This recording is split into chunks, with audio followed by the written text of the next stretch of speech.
गाँठ हरदी में 5 गो सोपरिया, 5 गाँठ हरदी में 5 गो सोपरिया, 5 गो पतैया लिहले पानन के, ए सगुनवा भैले राम जी के आवन के, सगुनवा भैले राम जी के आवन के, आवन के हो जग देखन के, सगुनवा भैले राम जी के आवन के हो, सगुनवा भैले राम जी के।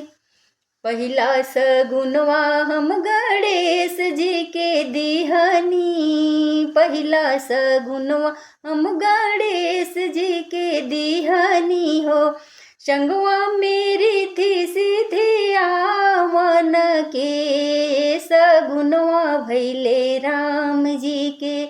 आवन के हो, सगुनवा भैले राम जी के। दूसरा सगुनवा महादेव जी के दिहनी हो, दूसरा सगुनवा महादेव जी के दिहनी, संगवा में गौरा जी के आवन के, सगुनवा भैले राम जी के आवन के, सगुनवा भैले राम जी के आवन के। तीसरा सगुनवा हम भैरो भैया दिहनी, तीसरा सगुनवा हम भैरो भैया दिहनी, संगवा में सातो बहिनी आवन के, सगुनवा भैले राम जी के आवन के, सगुनवा भैले राम जी के।